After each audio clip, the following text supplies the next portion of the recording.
మీ బేబీకి oil massage చేస్తున్నారు కానీ దాంట్లో ఈ మిస్టేక్స్ చేస్తుంటే ఒకసారి చూడండి. First the type of oil. First the mustard oil. కానీ మస్టర్డ్ ఆయిల్లో కొన్ని కాంపౌండ్స్ ఉంటుంది లైక్ ఇరుసిక్ యాసిడ్, అల్లల్ ఐసోథయోసైనేట్. దాని వలన వాళ్ళ స్కిన్ బేరియర్ పోతుంది.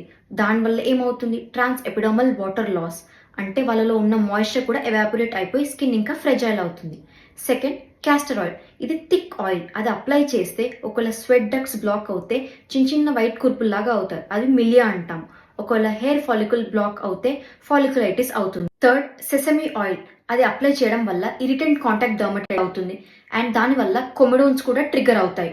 కోకోనట్ ఆయిల్ మంచిదే కానీ సర్టెన్ ఏరియాస్లో అప్లై చేయొద్దు. ఫర్ ఎగ్జాంపుల్ వాళ్ళ స్కాల్ప్ మీద కొంతమంది పిల్లలకి yellowish గ్రీజీ స్కేల్స్ ఉంటాయి, దాని మీద ఇంకా కోకోనట్ ఆయిల్ పెట్టి ఉంటే ఆ ఈస్ట్ ఇంకా ప్రొలిఫరేట్ అవుతుంది.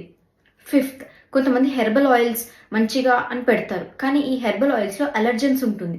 అది పెడితే అగైన్ అలర్జిక్ కాంటాక్ట్ డర్మటైటిస్. ఆ మసాజ్ జెంటిల్ ఉండాలి, అదర్వైజ్ ఇంకా ఫ్రిక్షనల్ ఆర్ మెకానికల్ ట్రామా అవుతుంది. సో వీటికి సొల్యూషన్ ఏంటి? ఇలా హార్ష్ మసాజింగ్ అవాయిడ్ చేయాలి and thick based oils use చేయొద్దు. So instead we can use cold pressed coconut oil, mineral oil without any fragrances and pure seed sunflower oil. దాంట్లో లినోయిక్ acid composition కూడా ఎక్కువనే ఉంటుంది, అది బేబీ స్కిన్ కి మంచిది. And కొన్ని conditions like eczema or allergy ఉన్నప్పుడు ఈ ఆయిల్ మసాజ్ ని అవాయిడ్ చేయడమే మంచిది. దాని బదులు మంచిగా మాయిశ్చరైజర్ పెడితే సరిపోతుంది. Share this with your friends and family and do let them know about this.